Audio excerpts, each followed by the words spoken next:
एक बार की बात है, एक आदमी था जिसकी पत्नी अपने बच्चे को जन्म देते समय मर गई। लोग इस बात को लेकर चिंतित थे कि बिना माँ के बच्चे की देखभाल कैसे की जाए। इसलिए आदमी ने दोबारा शादी करने का फैसला किया और नई पत्नी बच्चे की नई माँ बन गई।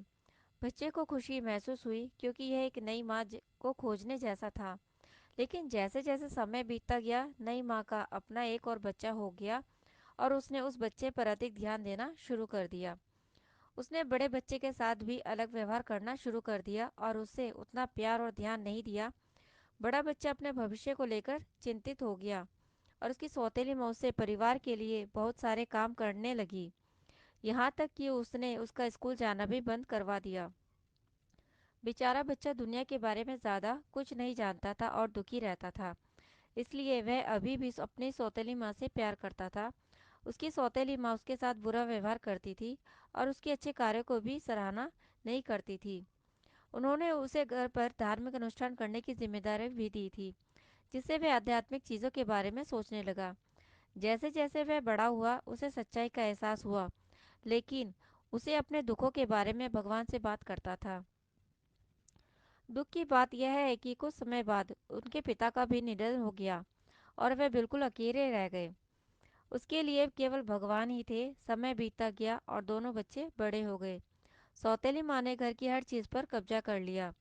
उसने बड़े बच्चे की शादी एक गरीब और अशिक्षित लड़की से और छोटे बच्चे की शादी एक अमीर और शिक्षित लड़की से करने की।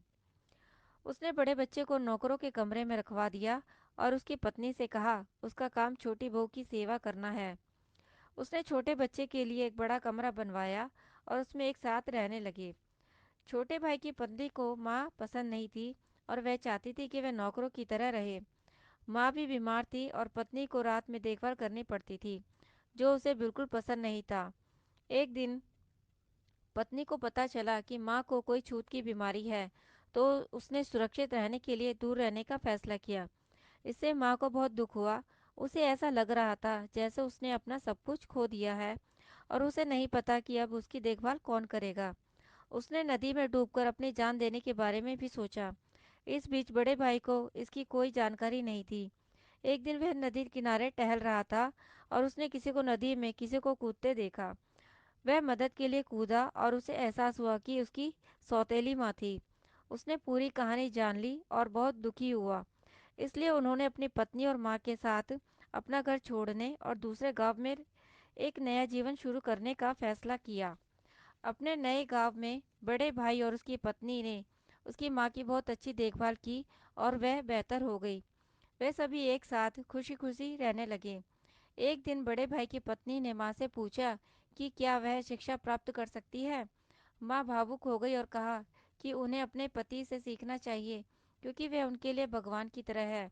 इस कहानी का महत्वपूर्ण सबक यह है कि सभी के साथ अच्छा व्यवहार करें और दूसरों को नुकसान ना पहुंचाए, ताकि जब वे आपके साथ अच्छा करें तो भी आप अंदर से अकेले और खाली महसूस ना करें।